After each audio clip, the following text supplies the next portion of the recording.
If you had to sell your whole collection today for the value that it's worth and start your collection over again with that money, would you collect different or would you collect exactly the same? Dealer, collector, and investor debate that next. I would want to get, the 52 Tops mantle. Oh yeah, I'd fly to the National and spend every single dime. I'd have a whole new collection within one trip to the National. It's not a race. It's not about getting to the end. It's about enjoying the process. And I'd run like rabbit with thorn and paw to the bank. And who knows, maybe I'd take 2 weeks in Waikiki.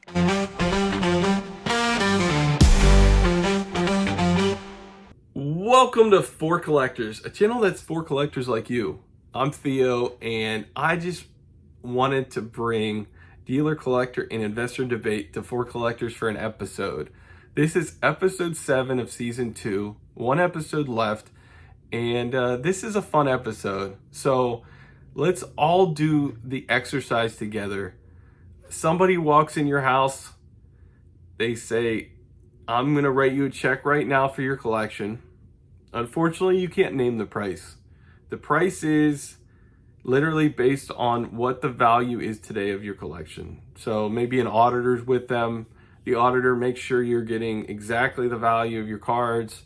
He writes you the lump sum, hands you the check, takes all the cards with him.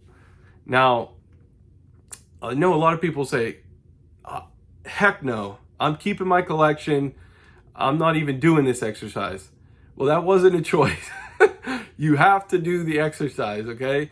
I agree. I would keep my collection. I have stories attached. I have memories attached. And it would take me a while to recover from just being like sad and depressed about my collection being all gone, okay? But let's just do the exercise, right? We've all went on this journey, and yeah, maybe you're only a year in, maybe you're 3 years in, maybe you're 40 years in, right? But we've all learned stuff along the way. And that's kind of my thought process is what would we take that we learned along the way, and now we would make adjustments, right? So you have that big check. How would you adjust, and how would you start recollecting, right? And I'll answer it for myself, and then I'm going to let the panel talk about it. The panel had some great answers here. But when I started this collection like 4 years ago, I obviously, Clemente playing days, there's a big long list, right? Over like 300 cards. But I was so worried about 20 cards at the beginning. I was worried about the Clemente base cards. And that was almost my whole focus for the first like 6 months, is I wanted every base Clemente card. And, I wanted it in like a grade of like a 4 to a 6 range as far as condition goes. And it was like, I was laser focused on that. And to me, later on, I learned that was a bad way to go about everything, right? I learned that being focused on such a small list, you sometimes overpay for something, you don't get the condition that you really wanted in the group of cards. It's kind of just like, I need to check off this list. And if I restarted today, I would not focus on the base cards for Clemente, because there's thousands of them. You can get those from today 50 years from now and not have any issues, and go to a card show and see them everywhere, right? I would probably actually, even though I've been more of a quantity guy, obviously, because I've been trying to get through it, get all his cards, I've been a quantity guy. I've been a wide net guy, because once again, I learned from that first experience that I probably paid more and probably got the condition I didn't want. And I kind of went wide net at that point and said, I'm going to just look for everything, right? So I would actually go with 2 or 3 Grail Dream Clemente cards. Like for example, the 1967 Venezuelan Clemente. That's one of those white whales for me. I don't know if I'll ever own one, but recently one came on eBay, and actually one of my close friends ended up pulling the trigger on it. But I believe it ended up selling for, buy it now, let's say 6,000. I think it was 6,000, somewhere around there. That's an example of a card. If I had that big check, that's one of those maybe 2 cornerstones that I would spend that whole check on. And then now that check's all gone and I'm holding 2 cards up on my channel, now we're going back on the journey. Now I'm going wide net. Now, I can budget and $100 cards, $50 cards, and I can do wide net, smaller cards. But I would love to get those 2 cornerstones, because to be honest with you, it would take me over a year of savings to even think about one of those big cards that's like 4 digits, So that's probably how I would readjust and how I would do it. But what would you do? How would you do anything differently? How would you adjust? What would it look like for you? Comment down below. But in the meantime, let's get to the panel. And thanks for watching, guys. Enjoy.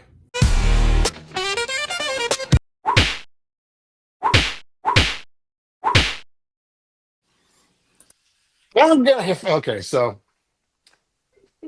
if I was forced to sell my entire collection at comps, especially, that would be awesome. But I mean, I don't see that really happening. But let's just say in this fictional fantasyland world, to be perfectly honest with you, at my age, I think that would be it. I would just cash out. I'd take my 1 point whatever gigawatts and I'd run like rabbit with thorn and paw to the bank. And who knows, maybe I'd take 2 weeks in Waikiki or take the family out, or I don't know. I don't think I would spend the money. I mean, as you get older, you kind of are looking for somewhat of an exit plan anyway. And I mean, how much longer do you have? I see guys that are kind of like 70 or so now. I'm getting up towards that area. So I think if that ever came a calling, and who knows if that would happen, I don't think that I'd be cured. I don't think I'd buy another thing.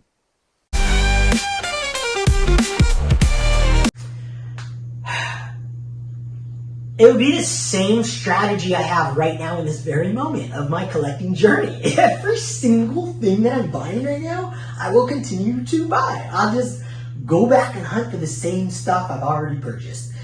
There's a few that I listed on eBay. I did a big purchase. I bought that Gehrig, and I had the cards were in transit already to where I sold them, and I had to unload some cards that I never thought I would sell, but as my collection has morphed and changed, and I have only a finite amount of room to store my cards, I'm roughly could probably store around 1,500 graded baseball cards the way it sits right now. And that includes displaying. I could display 500 cards on my wall at all time, but a couple of walls I use for all kinds of different things. My own graded card saver wall is a whole wall. I display probably 250 graded cards. So I have to store all the rest in my binders. And my binders hold about 48 graded cards each, the way I do them. Depending if it's all SGC, they totally hose my binders over. So I have this finite amount of room. So if I started over, I would have the same list in my head, the same players, exact same players. I changed my collection since I've been on YouTube, as you guys know. I didn't change the cards I collected in a big sense. I wanted all Topps cards. But when I got on YouTube, I had all the higher grade 7s, tons of 7s and 8s, tons of 8 OCs. I was a huge believer in 8 OCs. And I say believer because I'm a marriage guy. I believe that they were super cheap. I think they still are for what you get when you pick the ones that are top to bottom. And I still have quite a few in my collection, 9 OCs. I thought they were bargains, and people hate that designation. I love that people hate the designation on the PSA slab. Gives me a chance to, when I was collecting those. So I sold a lot of those, and there was a couple of regrets of my sales, a few, and those regrets were the 8 OCs ones. A couple that were just too glorious, and they were just off center, top to bottom. I shouldn't have unloaded them. But some I sold at buy it nows. I listed buy it now, and they would go great sales of those. So I proved myself right over the years, collecting a certain way in a certain time. When I was collecting those sevens, it was because the first card I ever sent to get graded was a Bob Gibson 1963 Fleer. I sent in like 4 or 5 cards. I still have all of them but the SP Derek Jeter that day.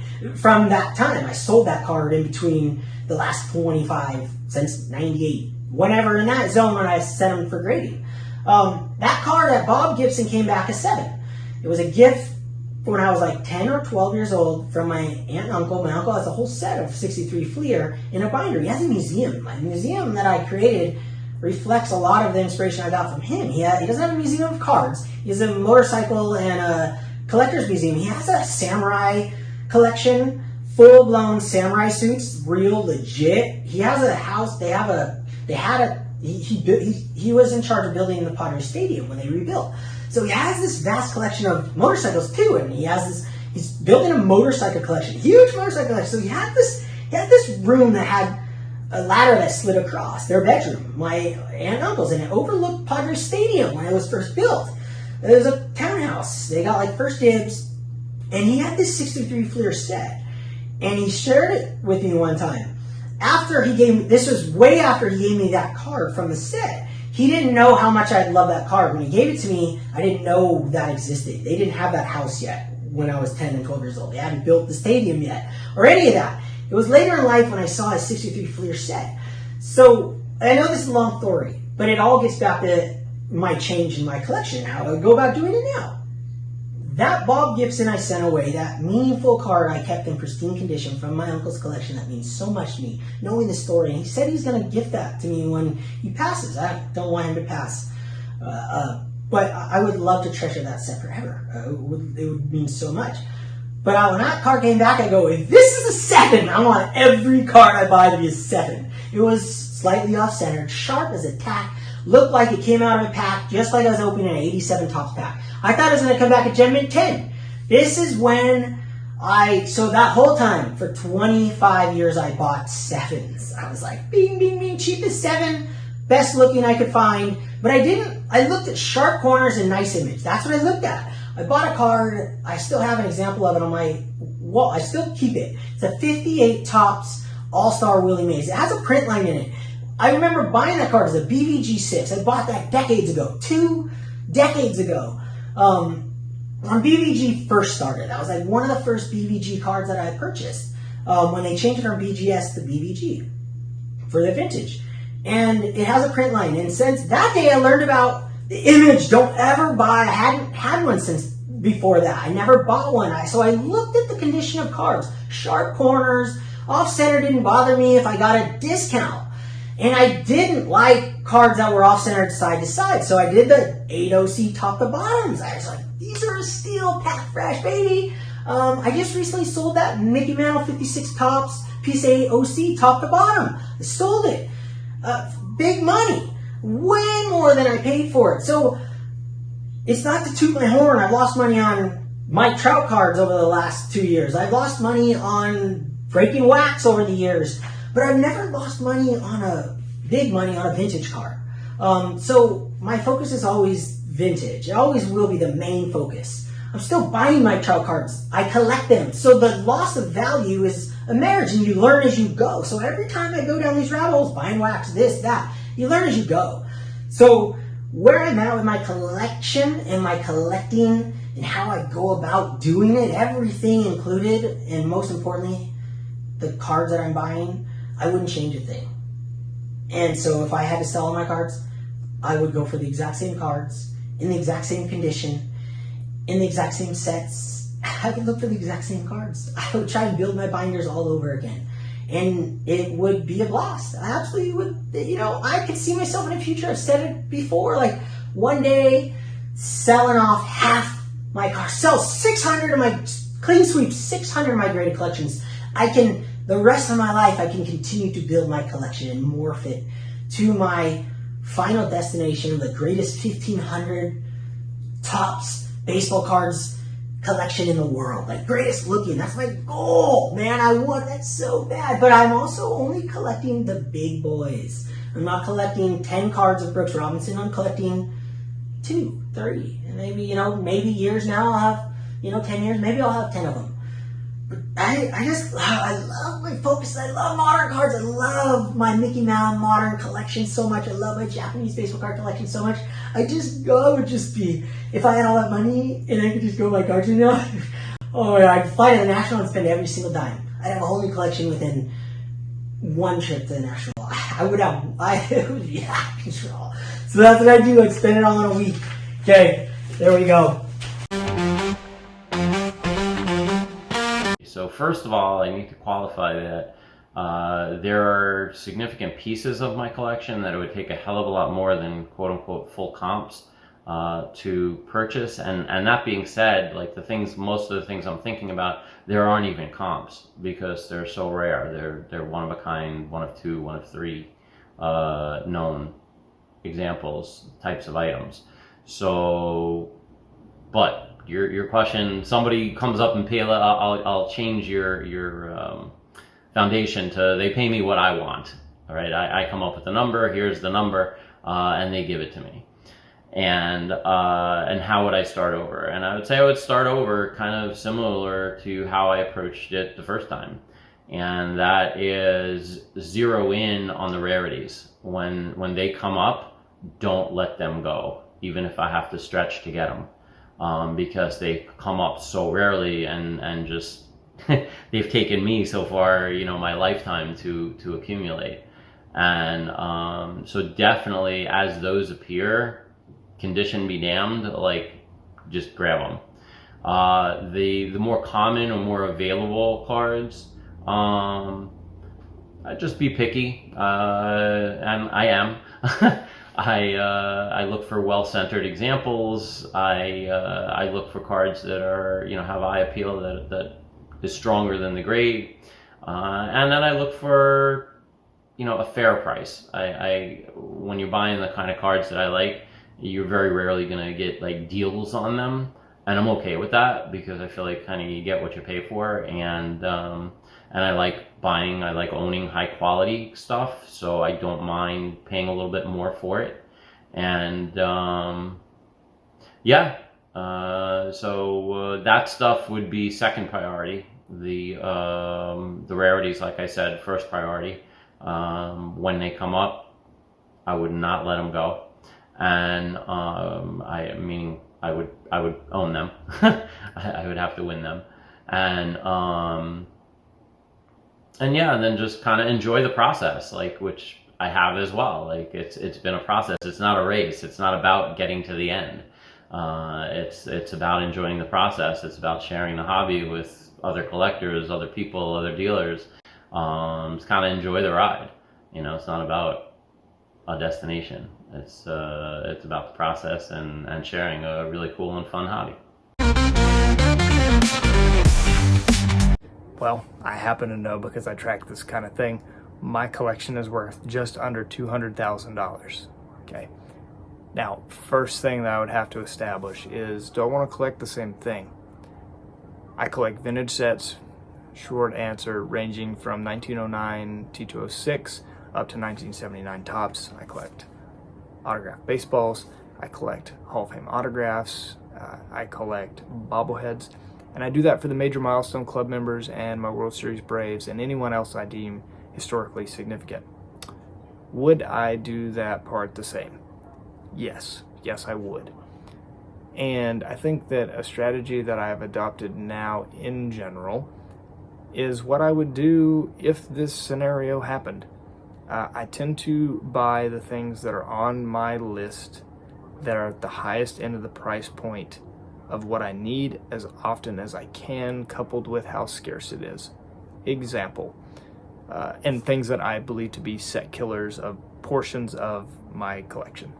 So for example, the T206 set, the Ray Dimmitt card, it is, outside of the big four, one of the top two cards in terms of scarcity and price for the T206 set if I was ever to complete the monster, the 520.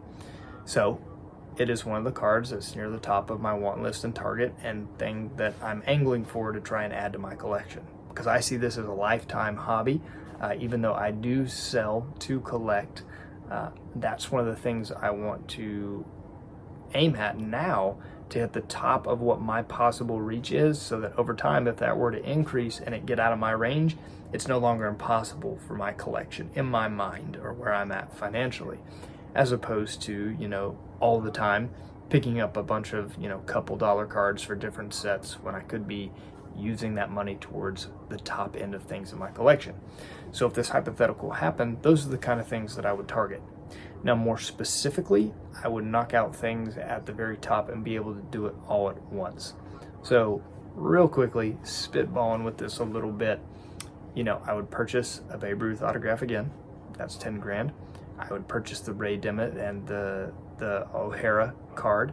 Those are roughly 6 grand a piece in the condition that I'd want them in. We're at 22. It's only 10% of what we're looking at. I would purchase things like a Lou Gehrig autograph or a Roberto Clemente autograph. Guys at the top end of the spectrum of what I want to reach for. Miller Huggins, guys like that are pricey, hard to get, uncommon. I would want to get the Ty Cobb T206s. I would want to get, the 52 Tops Mantle as a part of that. That's one of the sets I'm building. And generally target things like that, the Gaudy Ruths, the top end of the spectrum, and then build out the rest of it below that, which is generally what I do now. And I'm sure there would be exceptions to that as part of the 200,000, just on my yearly, collection goals are similar. Right now, I want to build towards a Ray Dimmitt. Will there be a few smaller purchases on things along the way that are deals that I couldn't pass up or things that are very meaningful to me? Of course. Not near in the same range, but like a Brooks Robinson rookie card would be a must. He's my dad's favorite player. I would have to purchase another one of those. I would have to get a Michael Jordan rookie card. I would have to get a Michael Jordan autograph. Chipper Jones rookie would have to be purchased, and I can have those for $1. He's my favorite player of all time, but I'd have to get one of those back. A Chipper Jones autograph baseball. Stuff like that also would be included if I had to start over from scratch and spend that 200 grand at once because someone bought everything in this room at the drop of a hat. I would also like to think that I would take my time in mapping that out and not spend it all in a day, right? Sure, there are things that I would want to look for ASAP, hit that top of market stuff before it got further out of reach.